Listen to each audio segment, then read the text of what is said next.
ህዝብ ከዚህ ቀደም በጣም ማቀው ህዝብ ነው። ሙሉ ኢትዮጵያን የሚቀበል ህዝብ ነው። እኛ ደግሞ ዛሬ እንግዳ ሆነን ስንመጣ እጅግ በጣም በደማቅ አቀባበል ነው የተቀበለን። ስራ ወዳድ የሆነ አካባቢውን፣ ባህሉን፣ እምነቱን ጠብቆ የሚኖር በኢትዮጵያዊነት ኩሩ የሆነ ህዝብ ያለበት ከተማ ነው። የኢትዮጵያ ብሔር ብሔረሰቦች ሁሉ ተፋቅሮ ተከባብሮ የሚኖርበት ከተማ ነው።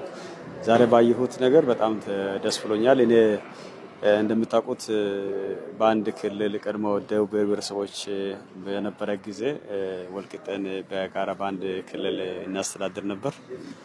ክልል ከተመሰረተ በዚህ በአጭር ጊዜ ውስጥ በከተማው የመጣው እድገት፣ በመሰረተ ልማት የተሰራው፣ በኢንቨስትመንት ውስጥ ያየኋቸው ነገሮች እጅግ በጣም የሚገርሙ ናቸው።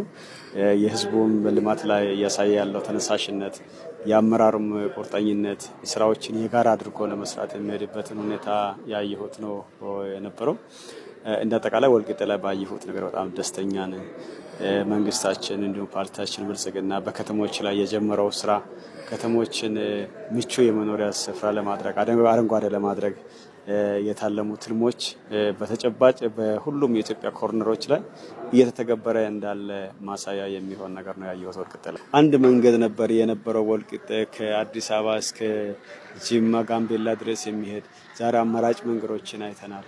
ይሄ እጅግ ተስፋ የሚሰጥ ለከተማዋም እንዲሁም ደግሞ ለእንግዶቿም ሁሉ ምቹ የሆነች ከተማ እንድትሆን በማድረግ የሚሰራ ስራ ነው። እንግዲህ ብልጽግና ማረጋገጥ ሲባል የዜጎችን የኑሮ ሁኔታ ኮምፎርታብል ማድረግ ነው፣ ምቹ ማድረግ ነው። ያንን ከማድረግ አንጻር ወልቂጤ ላይ ያየነው ነገር እጅግ ሳቢና ተስፋ በብልጽግና ሂሳቦች ላይ አስፓር እንድናደርግ ህዝቡም ደግሞ በዚህ ተነሳስቶ የሚሰራው ስራ የተባባሪነቱ ኮሪደር ሲሰራ በራሱ ፍላጎትና ፍቃድ ቤቶቹን ህንፃዎችን እያነሳ ይሄ ልማት መምጣት አለበት፣ አካባቢው መሆን መቻል አለበት። ሌሎች ከተሞች ላይ የመጣው አዲስ አበባ ላይ ያለው ሌሎች ከተሞች ላይ የመጣው ልማት እኛ ጋር መምጣት አለበት ብሎ ራሱ ይሄ በተለይ የጉራጌ ማህበረሰብ እንደምናውቀው መንግስትን ሳይጠብቅ መንገድ የሰራ ነው፣ የኤሌክትሪክ ኃይል የሰራ ነው።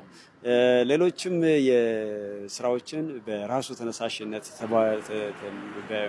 አደረጃጀት ፈጥሮ የሚሰራ ነውና እውነት ለመናገር ወልቂጤን ከጥቂት ዓመታት በኋላ እንደዚህ አናያትም። የት ነው የመጣ ነው ብለው ውጭ ያሉ ዲያስፖራዎችን ማየት የሚችሉበት እድል የሚፈጥር ነው። ይሄ ተጠናክሮ መቀጠል አለበት። ህዝቡ ሰላሙን መጠበቅ አለበት።